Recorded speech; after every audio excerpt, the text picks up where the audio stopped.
Hello, dear viewers and listeners of the podcast Caught in the Motion. With me, the main host, Yavor Ivanov, and with my favorite co-host, Kubrat Ivanov, more known as Kubi. Hello, everyone, and welcome to today's podcast. Today we are joined by a very special guest named Aurimas Jurgutis. He is a graduate from the National College of Ireland, also TUD, the Technological University of Dublin, and is currently working in the Department of Social Protection as a mid-level ICT specialist. So, hello Aurimas, how are you feeling today? Hello, Kubrat. I'm feeling very nice. Thanks for having me. Yeah, of course, it's our pleasure. Yeah, thank you for coming along today. My first question is, Aurimas, where are you from, and how long you have been in Ireland? So I am from Lithuania. I moved to live in Ireland from 2009. I've been living here for almost 14 and a half years, almost 15 now. Okay. Yeah. So. Okay. Yeah. So, what age were you roughly around 2009 when you moved in? So I was around the age of 10 when I moved in. I was around 10 and a half to be precise, but yeah, I was around 10. Yeah, and what would be your first memory when you came to Ireland? Was it the language difference, or was it the weather? Would you have any sort of core memory from the first moments when you stepped into Ireland? To be honest, I didn't find the transition much difficult because in school I've taken English courses, like extra English courses at my school. So integrating wasn't very difficult because I pick up languages fairly easily, because I actually, before I moved to Ireland, I could speak Lithuanian, of course, and I could speak a bit of Russian as well. I could read Russian, I can understand it very well, but my speaking language isn't great even now, So integrating, the language and that, it wasn't difficult at all, to be honest. Okay, there wasn't no cultural shock. Not really, no. The cultural shock, no, there really wasn't. The only cultural shock that I noticed is that, here in Ireland, the people here are very friendly. I was even told this by an Irish person. They're very friendly, but they're very difficult to make friends with. But I thinking that for a young person, especially from European countries, because the language, if you're coming from China, is much more difficult. But generally speaking, young people from Europe coming to Ireland, even though they're not natural speakers, when you're younger, it's easier to pick up the language. Yeah, exactly. Then coming with me, which I wasn't old when I came in Ireland, 24, but still it was a bit more difficult than somebody who came, say, 10 or 15 year old. Yeah, exactly. And now, what made you go into your current field? Was there anything as a child from when you were young, or was it only when you were... I liked computers from a young age. I liked working with them, I like gaming and stuff, I liked working with them, tinkering with them. But when I was 18, when I finished school, I wasn't sure what kind of field I should take. And coming out from a bit of pressure from my parents, I took mechanical engineering because, I liked physics, I liked maths. And in the first year, everything was going well, but then in the second year, I started to find, everything boring, and I thought to myself, I don't want to do this anymore, I don't want to do this. So I went on through the course entirely. I graduated, and then I picked up a course. It's a springboard course. It was in computer science. Yeah. It was a 1-year course. It was a conversion course for people who are coming from STEM, so science, technology, engineering. And, I don't know what the answer is for. But you get the drift. Yeah. So I took that course, and then I went on to do a software development apprenticeship. Yeah. Which I found it to be very, very educational. Very nice. The first company I worked for had a very. It was very very friendly towards people like us because they usually hire computer science graduates, whereas us, we don't have that much of computer science knowledge. So it was a very nice sort of experience, and then I moved on to work for the Department of Social Protection because I was actually working there as a contractor. So I was placed in a team that we were as a team of contractors in my previous company. And I decided to make the move there as a department employee because I thought to myself, this is a great atmosphere, they're very supportive, they cover your educational expenses because I might, want to take some further education. Yeah. So I decided to take my career, with the department. So excellent. It's good that this opportunity arises. And here is maybe related to what you said. My next question is about: do you have any plans to develop further your career, and how do you see yourself in in long term? I do. Yeah, I have plans to develop myself into a project manager role. But as the years come by, I want to build up more experience and maybe do some educational courses. Maybe perhaps take even a master's degree. So yeah, I do have plans. So I plan to become like a project manager. There's different kinds of levels of project managers. So there's the team managers. There's the department managers. So they're in charge of one single IT department. So I have my goals set up straight. Excellent. And what will be your advice to young people who like you? They have some experience with the computers and computer science and in your field, and they wanted to continue their study in university. What will be your advice to them? I mean, where to focus or whatever. What will be your advice to these young people? I would say work hard is the almost number one advice, because computer science, even for me, doing a conversion course, which is from what I heard is actually more difficult than the computer science degree, the full 4-year computer science degree. So what I can say is, just enjoy yourself, but work hard. You have to work hard. Maybe I repeat myself, but in one of the other episodes as well, I said that we come to the realization that no matter if you're doing sports or science or whatever it is, to achieve really great goals, and you have to get out from your comfort zone.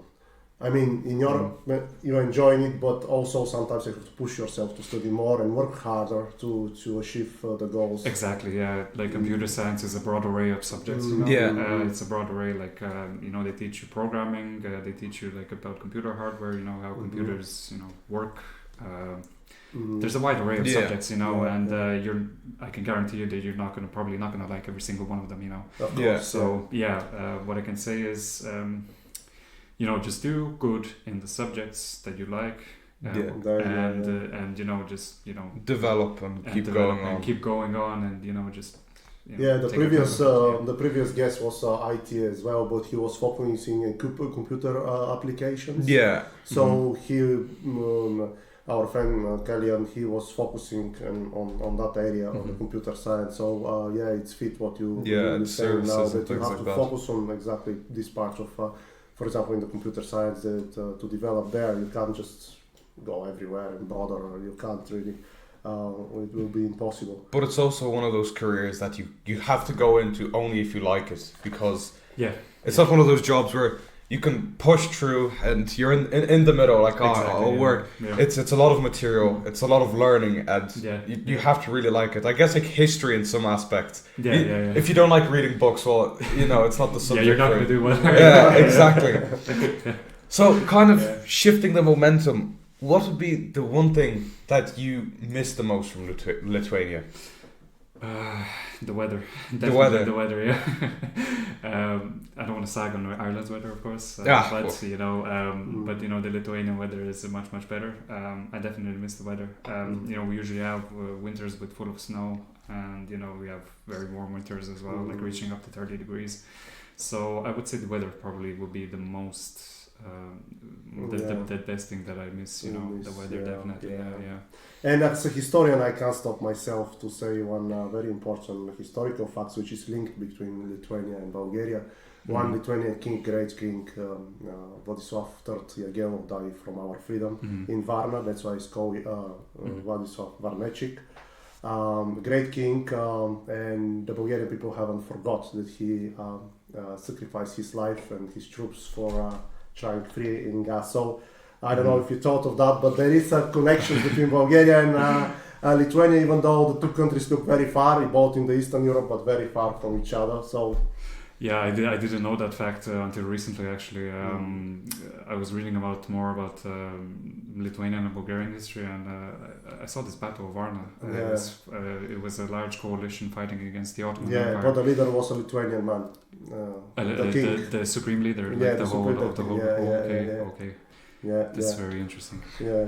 So now you're to some extent a student. You're to some extent working, obviously, and you have your social life.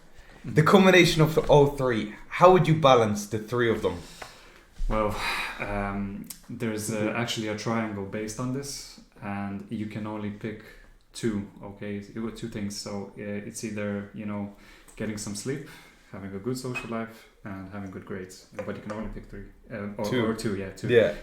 You can't pick three at the same time, because what happens is if you want a good social life and you want good grades, you're not going to get this. And that was a very well established fact when I started university.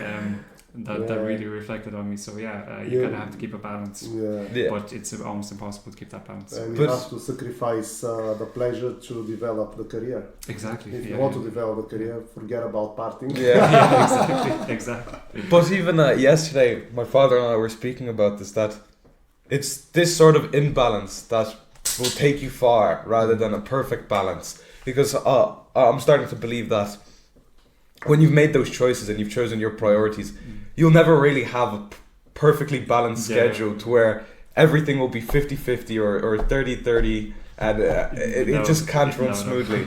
Yeah, exactly. It's not possible. I just, as a young man, I would like to ask you this question. I made it for today's standard, maybe very young, 29. What do you think, and I like to know the new generation, what you think of that topic. What do you think about marriage in general?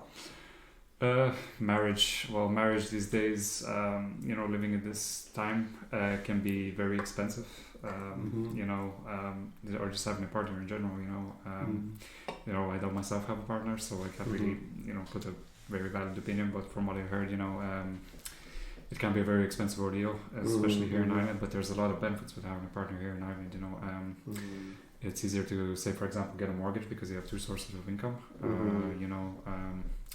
and there's also like a lot of child-related benefits if you have any children, and things like that.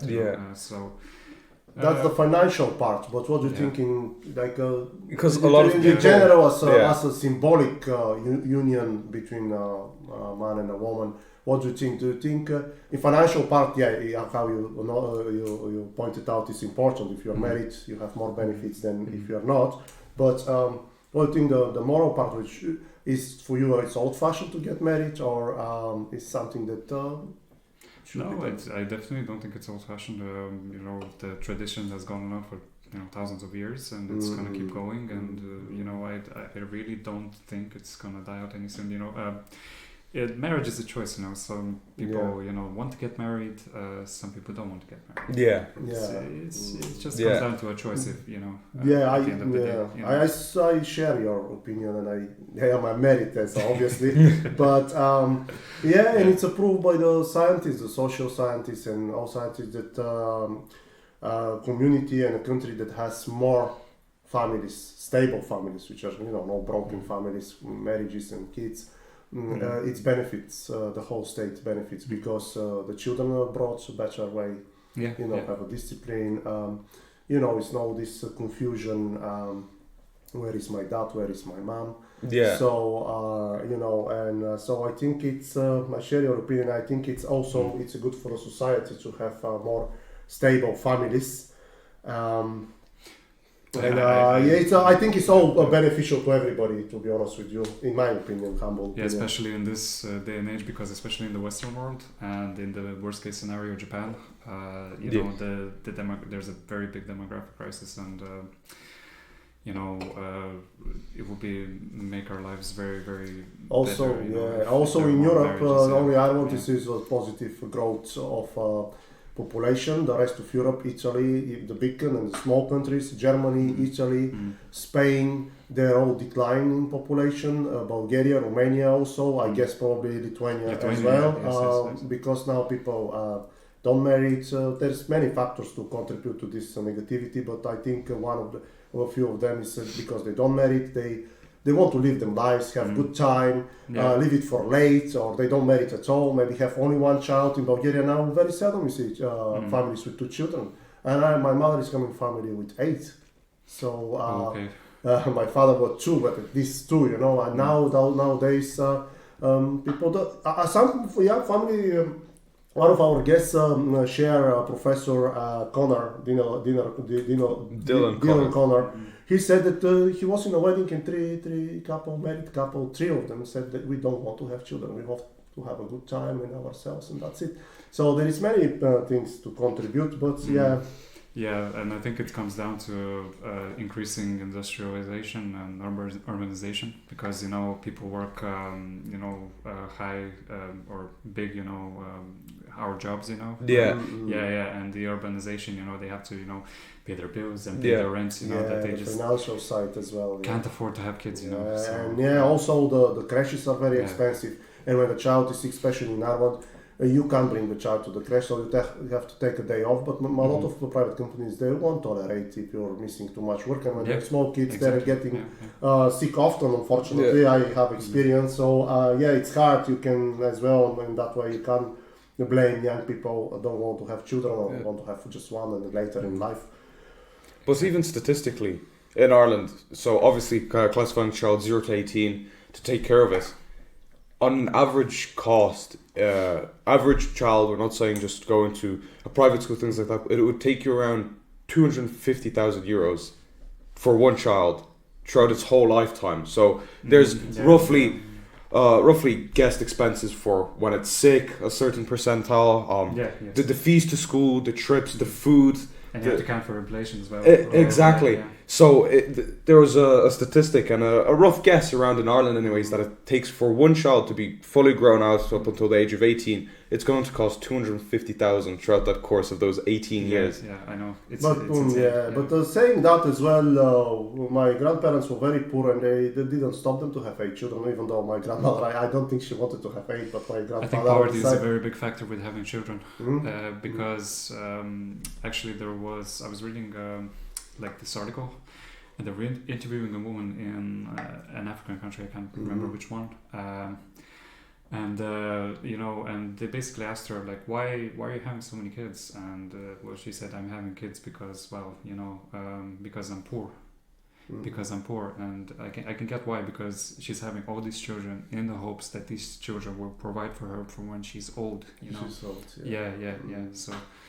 Yeah, for the case in my grandfather as well, he wanted to have kids to help him in the field, in the work agriculture or work. So, but it's very complicated and deep issue.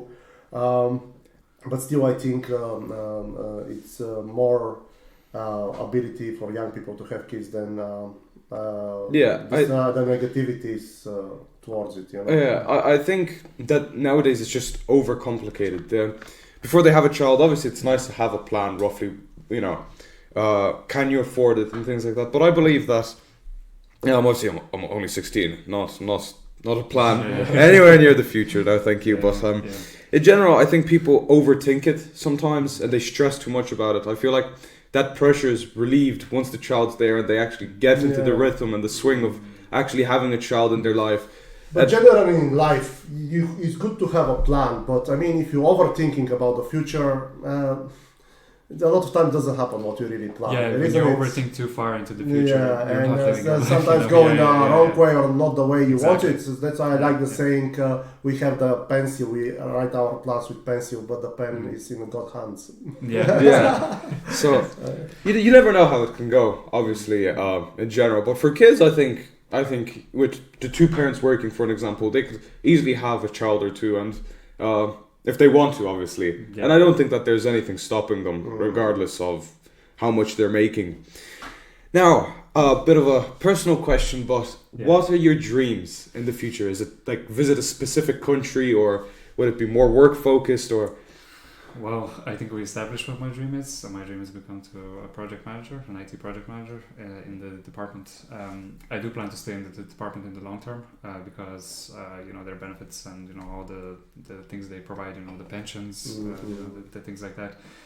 It's just too good. It's good. So, and you said the atmosphere is nice as well. It's very important in what kind of atmosphere you work. If you work in a toxic atmosphere, it's hard to stay long in such a job. And you said the people are very supportive, wonderful atmosphere you're working in. So, yeah.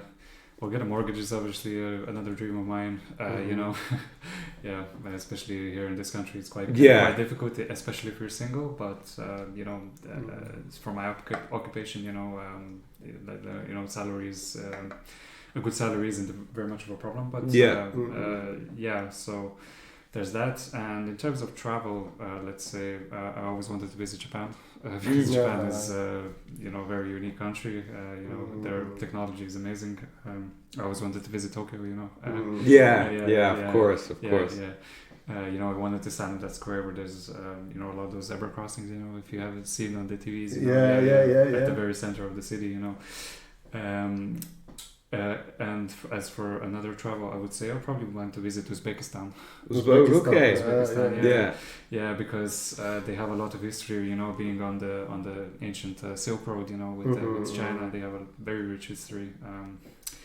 But it's unbelievably hot there. In the summer. Better go in the winter. It's over 40 degrees or something. Like in Bulgaria, it's actually 40 in the summer. But probably when you make this trip to Uzbekistan, should be in the winter time. Exactly.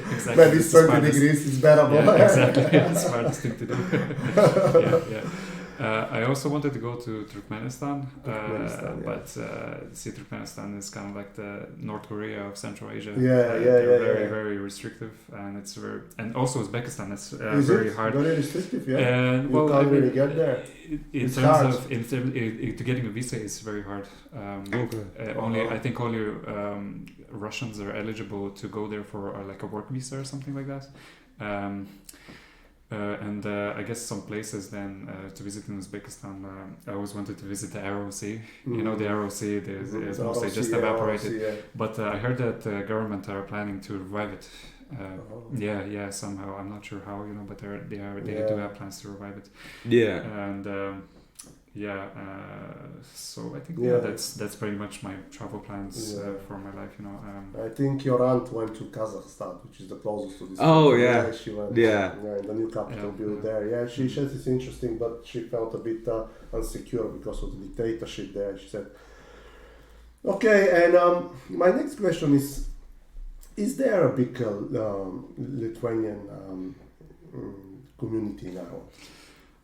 From what I know, now the most recent data that I've seen was like 4 or 5 years ago is that over 100,000 Lithuanians live in this country, both in the north and in the south. So there is a big sprawling community. When I first came to Ireland, I was living in Navan, and I can say that there was definitely a large Eastern European community, and so there's a lot of Lithuanian people living there.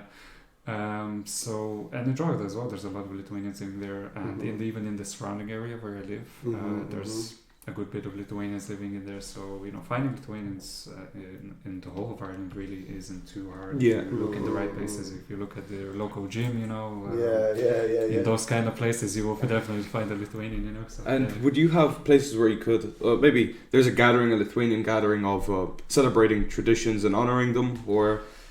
Well, there is. I know there's what are they called? Like a Sunday, not like a Sunday market, but they host like a market, like an open market, and they sell all kinds of Lithuanian stuff, like food, drink, all these what do you call them? Like jewelry, What would be the most liked alcohol drink in Lithuania? I guess it's vodka, or no? Well, to be honest, it's perfectly varied. In the old times, they used to drink like a moonshine vodka called samogonas. Or samogon, as they call it in Russian. In Russian, samogonas, I heard of it, Very strong stuff. It is, Well, Eastern Europeans, we are strong people, I like to believe. And So, but do you have like Bulgarian government provide schools, support schools all over the world where is more Bulgarians living? Do you have a Lithuanian school on Saturday or Sunday? I believe we do have like Lithuanian schools, both for like teaching the curriculum and like Saturday and Sunday, just to like for the language, yeah, the same like the Bulgarian schools. Of course, we do have a Lithuanian embassy here in Ireland, so whenever your passport goes bad, you can go there. But, how do you feel about Lithuanian people in general? What's your observation? Do you believe that the Lithuanian people keep the traditions, or they kind of faded away as the time progressed? Oh, I would say, they do keep their traditions. We're very strong with our traditions, especially women, we make all the traditional foods, and they're very strict on our traditions, So for example, like Easter, we celebrate Easter a little bit differently than others, and Christmas as well, we're not allowed to eat meat during Christmas. During Christmas Eve, we're allowed to eat meat only on Christmas Day. The same like in Bulgaria, we don't eat meat on the night before you are allowed the next day. We keep that tradition also. Probably you don't have much time for a hobby or hobbies, but I'd like to ask you, do you have hobby or hobbies? I do, yeah. I'm a very like a sedentary type of person. I'm very much into gaming and stuff still. But I still take part in that. I go to what do you call it? To take to the libraries. I like to sometimes stay there and just spend my time studying or reading a book or something. What would be your favorite topics if you read a book? Usually fantasy novels or history. I was actually reading a book about the Polish-Soviet War of 1918 to 1920. It's an interesting read, and the war itself is very much underestimated in history. So that's interesting. So as a historian, I would like that to read about that. Yeah. And what games would you play? What games that I play? The primary game that I play is Hearts of Iron 4, but so I play that most of the time, but I like the combat games that I used to play as a child sometimes, out of nostalgia, Counter-Strike 1.6. Of course. You play that, don't you? You should point me to a Bulgarian server or something. I have a few Bulgarian friends that are quite fond and into the game. That's how Eastern Europe. Everyone has played it. Everyone I know. 100%. No, it's a great game. It's a great game. It still lives on to this day. Amazingly. The multiplayers is still like 50 or 60,000. 100%. 100%. Not as much as it used to be back then, but it's still pretty much alive and going. After 20 years of being out there. And even with the new game that came out, the 2.0. The CS2. CS2. It's pretty much a reskin of CS:GO, but exactly. It's just running on a different engine, but it's still the same. It's still good. Exactly. It's still good. The good stuff never dies. Never dies. Eastern Europeans, we are a bit nostalgic about the past, so we keep the good things from the past and let go of the bad things. I very much agree. So that concludes our episode for today. It was a pleasure having you here, and we held a very good conversation. Thanks for having me. Went very well. So, to anybody else that has thought the same, please hit the like button. When you hit the subscribe button, don't forget to hit the notification bell, and we'll catch you in the next one.